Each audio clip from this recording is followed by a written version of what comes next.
Hello guys, welcome back to my channel. আমি সোনিয়া। আমি চলে এসেছি আজ একটা নতুন ভিডিও নিয়ে। তো আজ আমি একটা ইম্পর্টেন্ট জিনিস তোমাদের সাথে শেয়ার করব। সেটা হচ্ছে আমাদের প্রধানমন্ত্রীদের নাম প্রথম থেকে শুরু করে আজ বর্তমান প্রেজেন্ট ডেতে যে প্রধানমন্ত্রী তাদের সকলের নাম মনে রাখার একটা নতুন ট্রিক্স। আশা করছি তোমাদের ভিডিওটা খুব ভালো লাগবে। মনোযোগ দিয়ে লাস্ট অবধি ভিডিওটাকে দেখে যাবে। ভিডিওটা যদি তোমাদের ভালো লাগে তাহলে পাশে থাকা বেল আইকনটি প্রেস করবে, যাতে সবার আগে তোমাদের কাছে সব ভিডিও পৌঁছে যেতে পারে, এবং সাবস্ক্রাইব করবেন চ্যানেলটিকে। আমরা ফার্স্ট জেনে নেব কৌশলটা। তাহলে কৌশলটা তোমাদেরকে একটা কবিতার ছন্দ হিসেবে মনে রাখতে হবে। তো বেশি দেরি করে না করে আমরা চলো শুরু করি। লাল গুল বাহাদুর, নন্দ গান্ধী দেশাই, চরণ গান্ধী রাজীব প্রতাপ, চন্দ্রসীমা বিহারী, এই চায় অটল মনমোহন মোদি।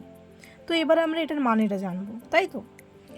লাল লাল মানে হচ্ছে জওহরলাল নেহেরু, গুল মানে হচ্ছে গুলজারিলাল নন্দ, বাহাদুর লাল বাহাদুর শাস্ত্রী, নন্দ গুলজারিলাল নন্দ, গান্ধী ইন্দিরা গান্ধী, দেশাই মোরারজি দেশাই, চরণ চরণ সিং, গান্ধী ইন্দিরা গান্ধী, রাজীব গান্ধী, প্রতাপ বিশ্বনাথ প্রতাপ সিং, চন্দ্রশেখর, সীমা পিভি নরসিমা রাও, বিহারী মানে হচ্ছে Atal Bihari Vajpayee, H D Deve Gowda, I K Gujral, Atal Bihari Vajpayee, Manmohan Singh, Modi Narendra Modi আমাদের এখন প্রেজেন্টে আছে যিনি।